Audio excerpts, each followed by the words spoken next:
సంగారెడ్డి జిల్లా Zaheerabad senior civil judge court హాల్లో వచ్చే నెల 9న లోక్ అదాలత్పై అవగాహన కల్పించనున్నారు.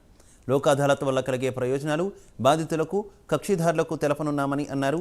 రాజీ మార్గం ద్వారా సత్వర పరిష్కారం చేసుకొని విలువైన సమయాన్ని డబ్బుని ఆదా చేసుకోవాలని సూచించారు. బ్యాంకులలో తీసుకున్న రుణాలకు సంబంధించి వన్ టైం సెటిల్మెంట్ చేసుకోవడానికి ఇదొక మంచి అవకాశమని మండల legal services committee chairman Suryakrishna తెలిపారు.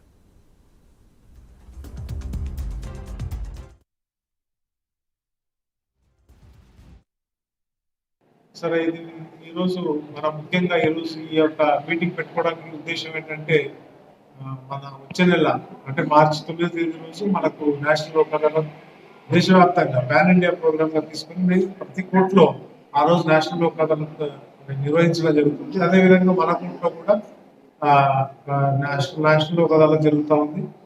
తర్వాత judicial magistrate of first class కింది కోర్టులో కూడా నేషనల్ లోక్ అదాలత్ నిర్వహించడం జరుగుతుంది. ఆ judicial magistrate of first class కోర్టులో ఏవైతే పెట్టి అఫెన్సెస్ ఉన్నాయో, పెట్టి అఫెన్సెస్ అంటే కాంపౌండబుల్ కేసెస్ ఏవైతే ఉన్నాయో ఆ కాంపౌండబుల్ కేసెస్ రాజీ చేసుకోవడానికి వీలుగా ఉండే కేసులు అక్కడ రాజీ చేయడం జరుగుతూ ఉంది. అదేవిధంగా పెట్టి offences drunk and drive cases కానీ పెట్టి చాలాన్ కేసులు సిగ్నల్ జంప్ అలాంటివి ఏమన్నా పెట్టి అఫెన్సెస్ ఏమైనా ఉంటే కూడా అడ్మిషన్స్ కింద తీసుకొని వాటిని రాజీ చేయడం జరుగుతూ ఉంది.